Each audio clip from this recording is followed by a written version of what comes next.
Welcome to Talk to Brazil with Tom Reaoch, the business connector to business in Brazil. Welcome to Talk to Brazil, the business connection, a leading business podcast talking about business in the world. I'm Tom Reaoch, an American from Pittsburgh living in Brazil, known as the king of networking and connecting people from my studio here in Brazil. Today's guest is Sam Welbeck, and he's joining us from Cairo, Egypt. Sam Welbeck is an academic director of schools, a school principal, and Sam is a transformational leader, a builder of positive workplace cultures, has supported visionary leadership style and drive that permeates through organizations. He's a public speaker, and Sam has also co-authored 2 books on the use of AR, which is Augmented Reality, in the classroom. So Sam, welcome to Talk to Brazil, the Business Connection. Thank you very much, Tom. It's great to be here. Thanks for inviting me. Well, it's my pleasure. And for our audience, just to set the tone, I actually met Sam about a week ago, and we met on LinkedIn when I read a post of his where someone had shared, but he shared a story of a 4-year-old boy who made an official complaint of a violation at school. So Sam, just to get started, tell us a little bit about why the boy complained. Right. For those who maybe haven't seen the post, what basically happened is this very young man, he's in our youngest class at school, and he made a complaint because he felt embarrassed. We basically put a poster up of him, and it's not just a poster, it's an acrylic. So it's a permanent fixture on the corridor wall. And it came with, a nice big picture of his face. And there's a quote, which is a very sort of inspirational quote about education and why it's necessary. And just in the line, sort of leaving after saluting the flag on the way to the classroom, he'd seen that. And worse still, his peers had seen it. So the other kids in the class had seen it. And they're all pointing at it, look at Ali, it's Ali. And, some kids might have found that to be, something to be sort of proud of. But he didn't like the attention. That's what it was. And then it dawned on him, well, no one asked me. How come it's there? And I'm the last to know. So he made this complaint to his teacher. His teacher told the head of the section, the head of the primary section, and it came up in a meeting. She told me about it. We, like I said in the post, we had a little giggle about it. First of all, talked about how cute it was that he sort of made this official complaint. And then, as I mentioned in the post, a couple of days later, I began to think, you know what, this kid's right. Right. I've taken away a right of his to not be embarrassed by his own image and the use of his own image, where and when. And it was at that point that I decided, and again, okay. He's 4 years old, right? 4 years old. I mean, he's in our youngest class. And I decided, right, I've got to go and speak to him about this. So I went and saw his teacher. I asked her if it's okay, can I speak to Ali? His real name's not Ali, by the way. I'm just using that as a cover for him. And, we went for a walk. We traveled the corridors. We talked about not just his picture, but the fact that there were other students as well. And I was trying to sell him the idea that, it's a great way to promote education and to show what we're doing. And it's good to use the actual pictures of kids in the school. And he wasn't convinced by that. Right. His main point was that no one had asked him. And he was absolutely right. So the first thing I did was I apologized. I then explained that his parents had given permission by signing the handbook, which we give all parents at the beginning of the year. And he said the most fascinating thing. He said, well, it's not their image. It's mine. Kids are really smart today, huh? They are so smart. They're so smart. I'd given up. At that point, I decided that I'd have to take it down.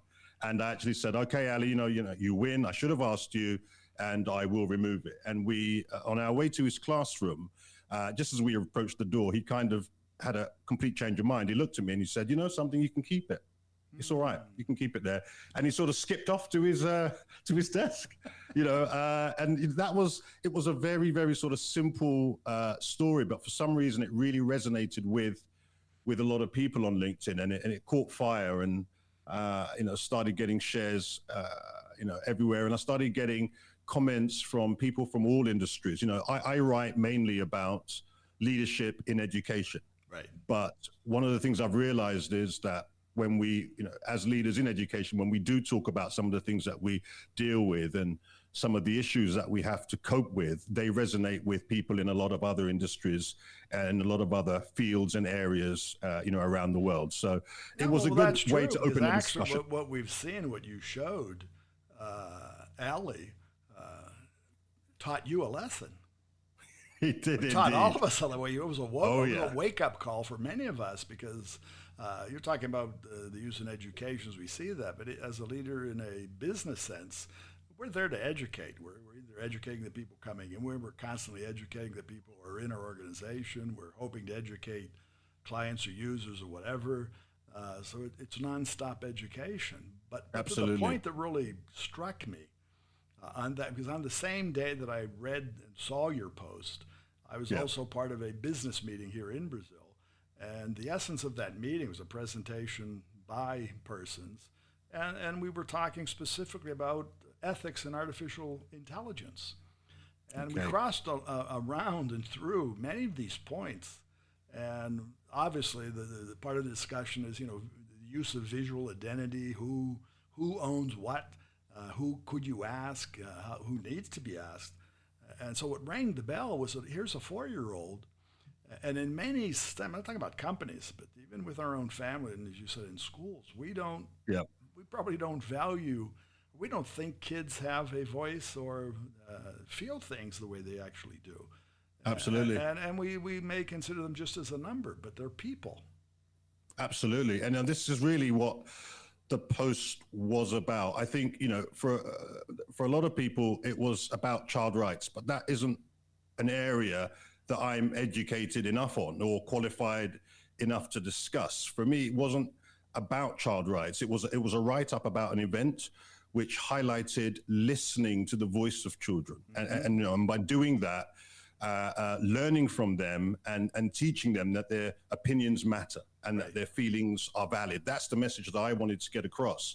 What I then realized is this is an area which is so important to all of us. Mm-hmm. And what I'd done is I'd sparked a discussion about something which I think is far, far bigger.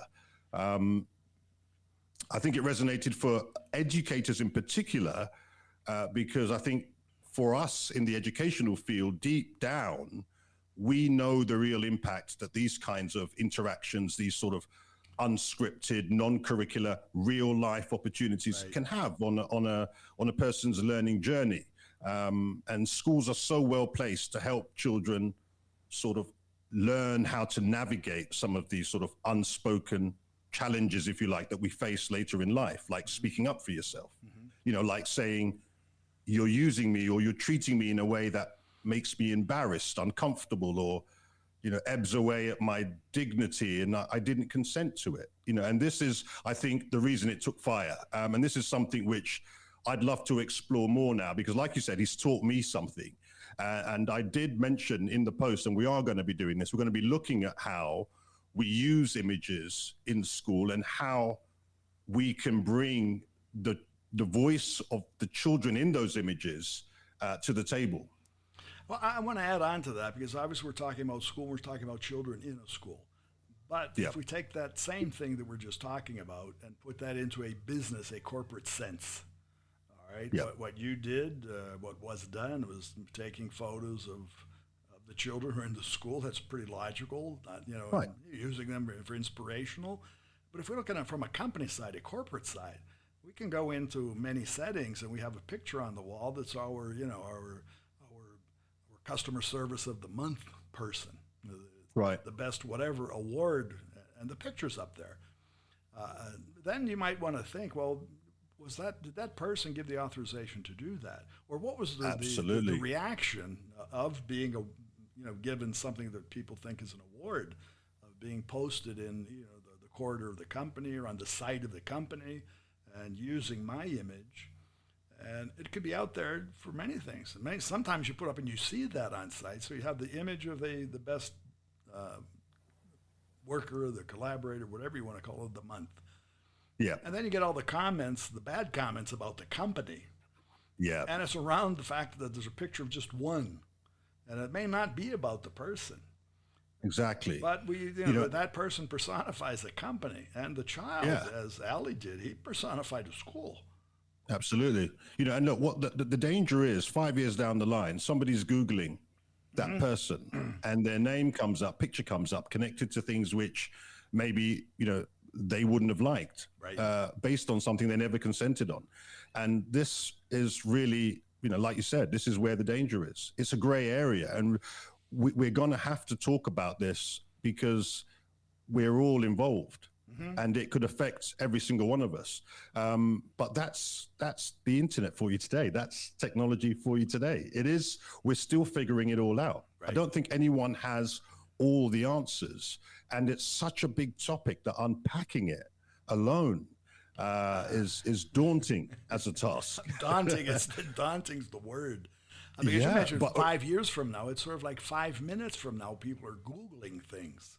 Oh, God. And it's not 5 years. 5 years from now, I don't know where we will be. But it changes so quickly. It's instantaneous. Yep. And, look, it's important for me to mention here about technology because I've been involved in technology for a long time. I started working as an analyst when I left university.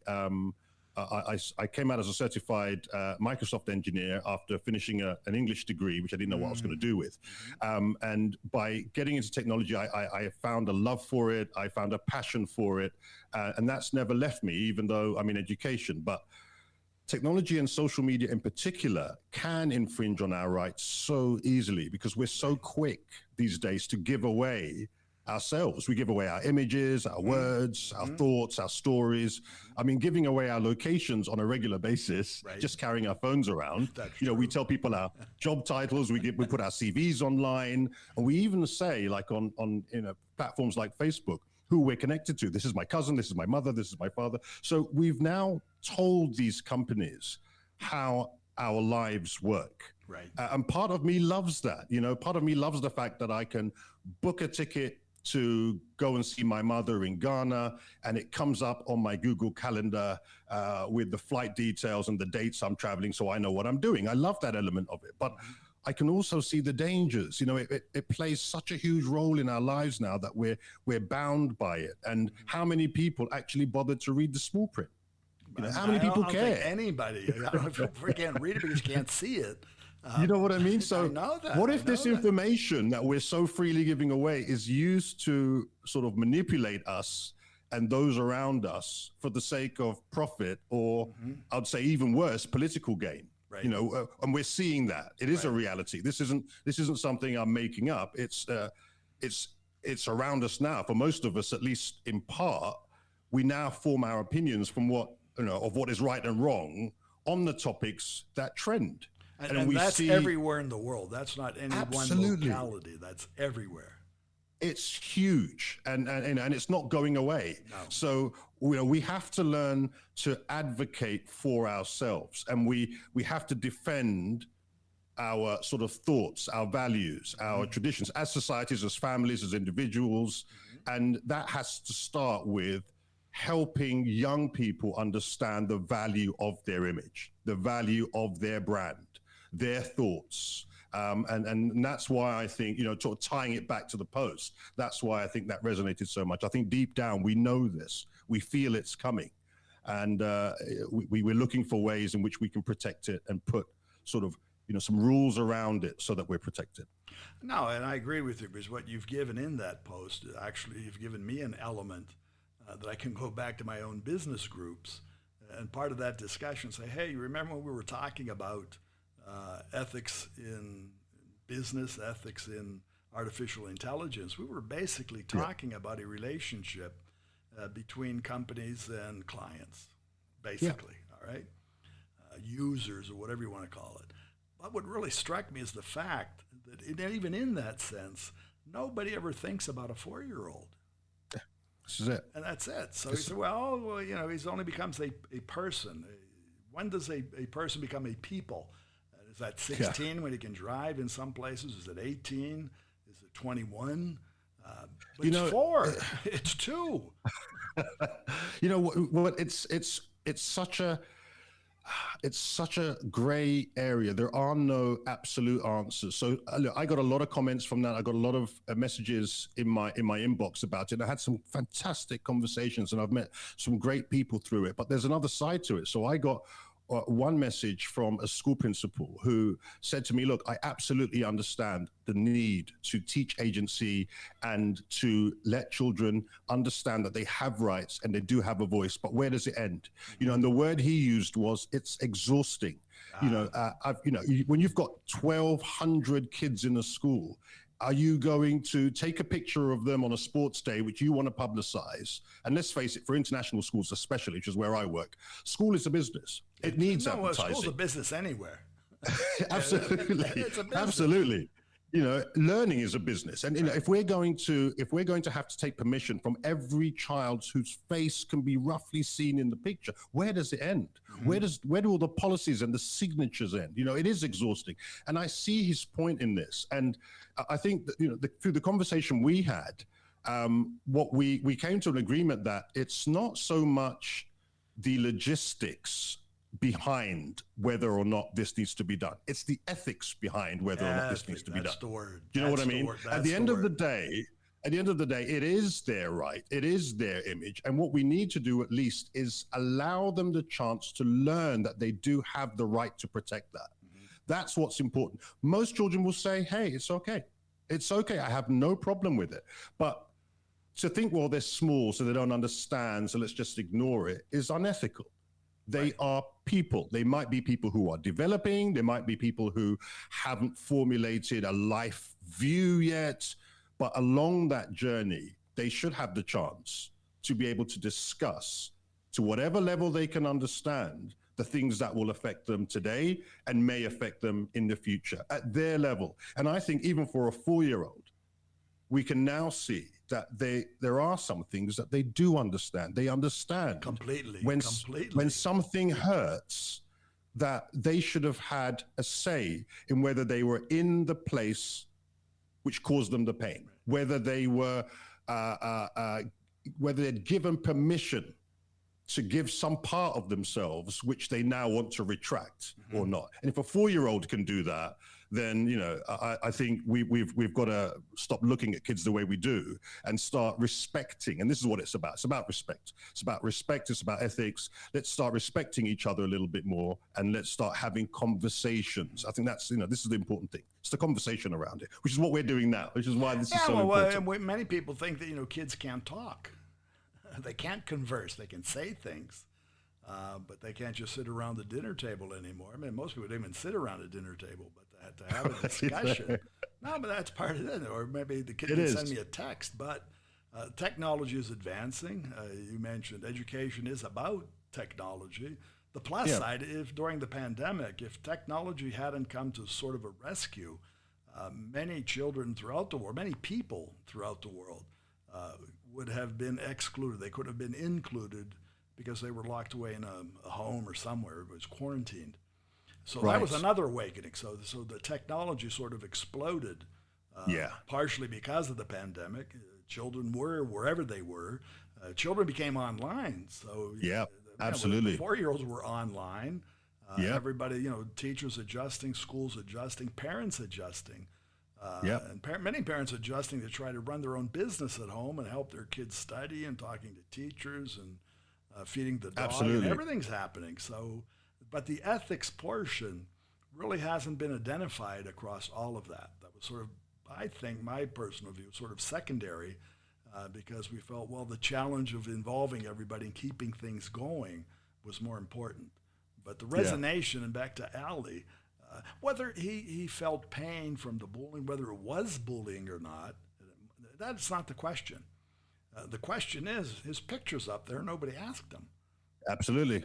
Absolutely. And, you know, you mentioned our attitude towards this. I think traditionally, I mean, growing up for me, I don't know about you, but growing up for me, things were different. You know, you did what you were told, and you were told to respect your elders, and that was it. Right. You know, your voice didn't carry much weight. Now, I'm not saying that my upbringing was bad. I think I was raised by a single mother. She was brilliant, but she did not she expected respect, but did not reciprocate that in terms of hearing out my views and opinions. And that's kind of what she was taught growing up. And, I can't put it down. It was fine. I grew up, I'm okay. But the danger is, what if I did carry that for the rest of my life? What if I felt that I couldn't speak up because my voice didn't matter? What if I didn't advocate for things which mattered to me, for injustices that I saw? And what if I carried the idea that, well, this is how it is, so just leave it?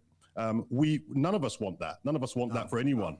We love advocacy. We want to advocate for things that matter to us. And the only way that is going to become something which everyone can do is if we explicitly teach it and start, like we do with everything else, which is important, when kids are young. Yeah. By encouraging them, by giving them a seat at the table. I know the United Nations have started this. It started some time ago with the Convention on the Rights of the Child. I've read about that. I've read about all this since that post.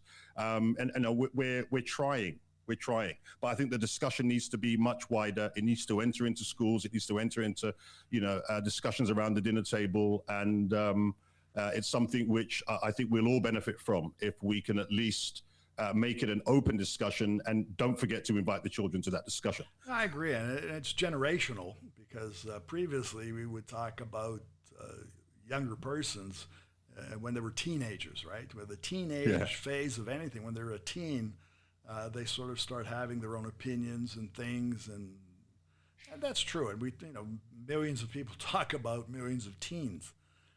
But again, to what we said, the 4-year-old has become today's teen.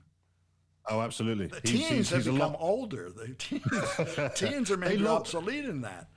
They know a lot more than we did. They're a lot more worldly than we were, I believe. I mean, I've got teenage daughters who, I have real high-level discussions that I couldn't have had with myself at that age, because I wasn't as worldly. They know more about different cultures.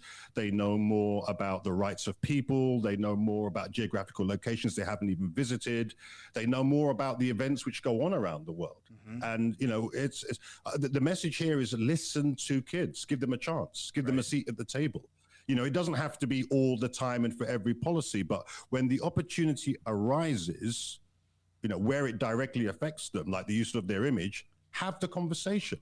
It might not result in a change of policy, but the discussion at least will give everyone a chance to learn how we can make the learning environment a better place. And I agree. It's not only just giving them a chance, it's acknowledging, like you did, that they have a right. Absolutely. So that's the difference. Absolutely, yeah. We're already on the back foot on that. And, I started the discussion with Ali with an apology. And that's kind of where we have to start with this. You know what I mean? I would like to have seen Ali go home and, kick down the door and get his parents around and say, hey, but that's another story, right? I've actually spoken to his parents about the post, and they're so proud of him, first of all, for having that sort of voice. And they're also proud of the school and the school community for advocating for that kind of agency, and for giving children a voice. And, we're all sort of proud of the environment that we've created at the school. Hopefully this is something which, now as a family, they can build on, and, we can all learn from it, I think. Well, without a doubt. And I think, that's what teaching is all about, learning. Yeah. And I think the reaction, the feedback we've all gotten and seen through your post is really, how whatever we do resonates. Ali brought that to everybody's attention. So I want to thank you for being here, but I want to extend that and thank him you so much for exercising the right that he has. So. Absolutely. Thank you so much, Tom. Well, Sam, where can our listeners find you? Where's the best place? Well, find me on LinkedIn. I think it's probably the best place. I think you're going to be putting the profile link maybe in the comments. I'm going to post the link to the post, because I think for anybody to follow the context that we just talked about, and they say there's a picture's worth 1,000 words. There's a picture in that post which is striking in itself. So. Which I have his permission for, by the way. I hope so. I don't even ask that, but I've got to cover that. He said yes. Anyway, thanks again, Sam. It's been a pleasure, Tom. Thank you very much for inviting me, and it's been an honor talking to you. Thank you. And then for our listeners, it is Sam Welbeck, S-A-M, and the last name is W-E-L-B-E-C-K. You'll find him on LinkedIn as I did. And again, I'd like to thank our sponsors, Focus MI Market Intelligence. Focus MI specializes in market research for the Brazilian agricultural market. And more about them on their site, FOCUSMI.com. Talk to Brazil podcast can be found on all major platforms: Spotify, Apple, Google, TuneIn, Amazon, JioSaven, YouTube, and many others. So remember, when you talk to Tom, you talk to Brazil and the world. Goodbye, and thanks for listening. Thanks for listening to Tom Reaoch on Talk to Brazil, the business connector to Brazil.